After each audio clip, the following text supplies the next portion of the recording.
Hey, how are you? Today's video, we're going to talk about cell metabolism. Now, if you remember from an earlier discussion, anytime we talk about metabolism, we're talking about all the different chemical reactions that take place in a cell. Now, during this unit on cell metabolism, we're only going to focus on two main chemical reactions. One of those is being photosynthesis, and the other is cell respiration. And as I just mentioned, when we talk about metabolism, we're talking about chemical reactions. These chemical reactions can build molecules up or break them down. Now, when we talk about building reactions, reactions that build larger molecules from small molecules, we call those anabolic reactions. Now, you might have a hard time remembering that word, anabolic reaction. I like to think about anabolic steroids. There are many athletes out there that try to cheat the system and cheat their sport by taking anabolic steroids. And the whole purpose behind taking those steroids is the athlete hopes to build muscle faster than anyone else, right? And it usually has a hard toll on the body, but they still think it's going to help them out in the long run. So I think anabolic, I just think about somebody taking anabolic steroids and building muscles really fast, and helps me remember that anabolic is referring to building or synthesizing or forming something. And that does take energy, right? So when you build muscles, that is an anabolic reaction. You're taking things that you digested, maybe you're taking amino acids from the chicken or the steak or the vegetables that you ate and digested, and you're taking those amino acids with some energy to build large skeletal muscles. And then you've also got catabolic reactions, right? Catabolic reactions are reactions that involve breaking something down. So you take a big molecule and you break it into smaller pieces. How are you going to remember this term? Well, when I think catabolic, I think of catastrophe, right? Or something that is catastrophic, right? And so a catastrophe would be a building falling to pieces, right? That would be a catastrophe. So I think catabolic is breaking down. So let's say you eat a piece of chicken, right? And so as you eat that chicken or chicken breast, you're going to break down the protein in that chicken muscle, right? You're going to break it down. You're going to take the protein, you're going to break it down into a bunch of small amino acids, and it's going to release some energy, right? Amino acids and proteins don't contain a lot of energy, but there is still some. So anabolic is to build, catabolic is to break down. So building muscle, right? Growing, all of that is usually anabolic, right? You're building new tissues, you're building new molecules. Where catabolic, just think like digestion, right? You're breaking things down to release energy and to get the smaller building blocks you need to build larger muscles or molecules. Now, all living things need some form of energy, right? And you can see that in that previous slide, right? You need energy to build molecules, and you release energy when you break molecules down a lot of times. And so here we see a basic food chain. And you guys learned about this in like elementary school and middle school. We know that all of these organisms are alive. We got our grass, insect, and we got a mammal and a bird here, right? Our producers and our consumers, right? They all need energy, right? Because in the grass, in the insect, in the mouse, and in the owl, there are lots and lots of cells, and those cells are busy doing all different kinds of things, and they need some form of energy to do this. Now, in the last unit, we talked about short-term energy and long-term energy. We talked about short-term energy being found in carbohydrates and long-term energy being found in lipids. But at the end of the day, our cells are going to be busy taking both the carbohydrates and the lipids and eventually breaking them down to form this molecule right here, ATP. And we talked about ATP when we discussed nucleic acids.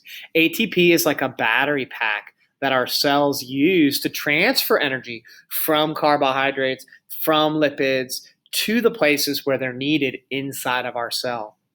So all of these organisms will need to break down glucose or carbohydrates or lipids to form ATP so they can perform all the various cell functions they need to maintain homeostasis.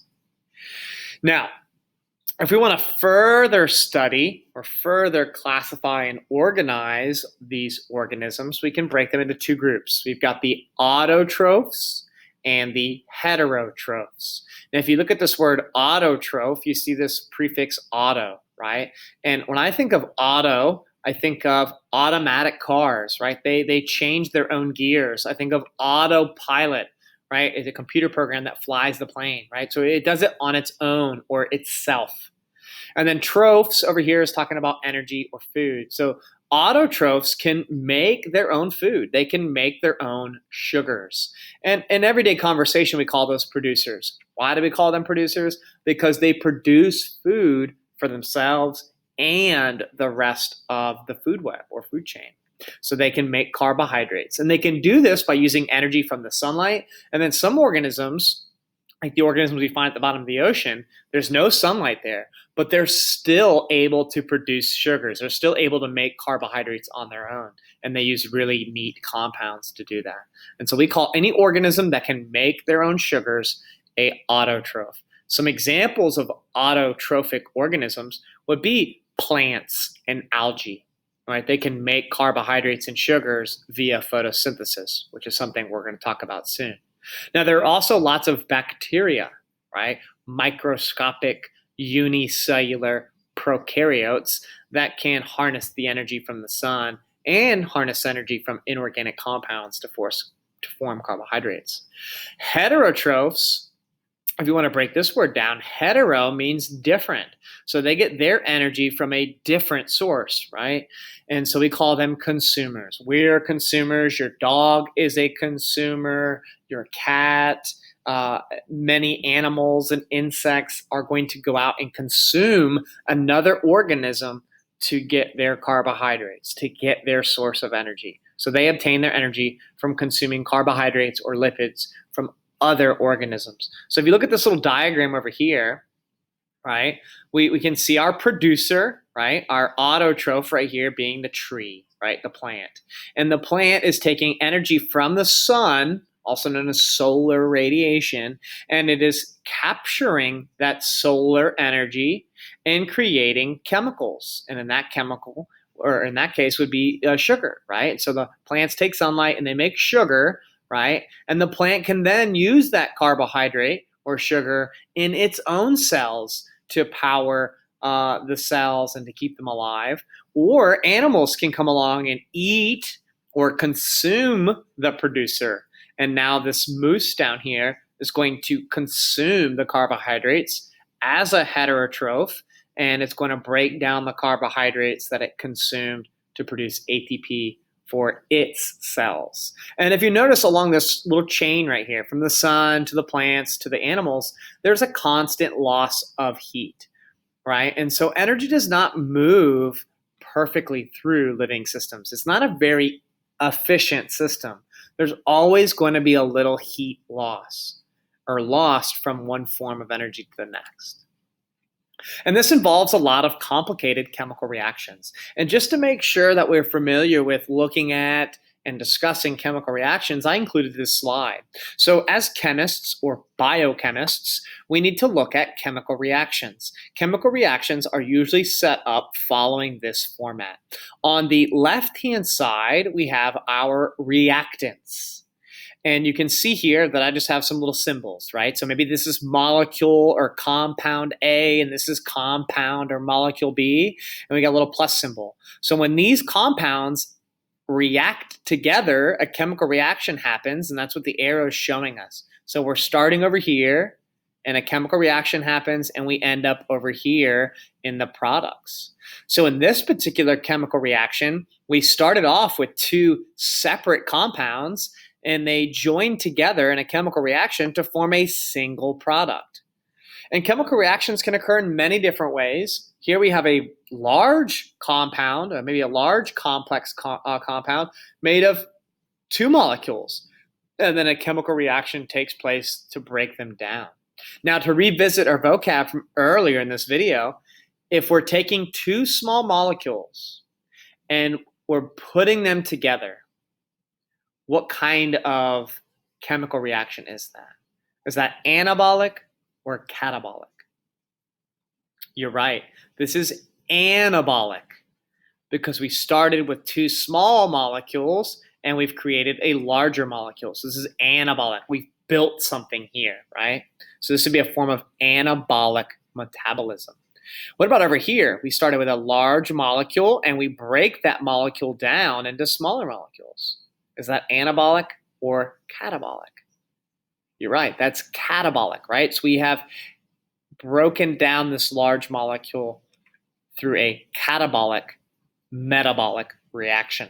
And then you can see down here, some chemical reactions are quite odd, right? Where you can have multiple reactants forming multiple products. But the really important take home here is that you understand that the left-hand side, or the side of the reaction that's before the arrow, those are the reactants. They perform the reaction. And then everything on the right-hand side, or everything past the arrow, these are our products. These are the things that we produced through that chemical reaction. Now, sometimes you'll notice that you might see a double arrow. It's pointing in both directions. And in that case, the reactants and products, they can go back and forth, forming and breaking down, forming and breaking down. But if you look at these chemical reactions, these are one-way streets, right? These reactants can come together to form this product, and it's going to remain as that product until maybe something else acts upon this particular chemical. Now, in cells, the two main chemical reactions we are going to talk about are photosynthesis and cellular respiration. Now, you can see that I have a little diagram here that doesn't necessarily look exactly like the chemical reaction diagrams that I just showed you, but we can see past that. If we look here, right, we've got our arrows, right? You can pretend this is one big single arrow. We're on the left-hand side, so this is what we're starting with. So these would be our reactants. These are the reactants of photosynthesis. A chemical reaction takes place with light helping along, and we form two products, okay? And we'll go into greater detail as to what these reactants are over here and what these products are for photosynthesis. If we look at cellular respiration, we can see another chemical reaction. Here we have our two reactants. We've got our chemical reaction arrows pointing towards our products, okay? So our reactants and our products. And we will also have a separate video looking at cellular respiration. Well, that's all I have for this introduction to these chemical reactions that provide cell energy for all living organisms. The next video you're going to want to watch is going to look more closely at photosynthesis. And then after that, there'll be a video for cellular respiration. Well, I hope you learned a thing or two watching that video, and I'll see you again soon.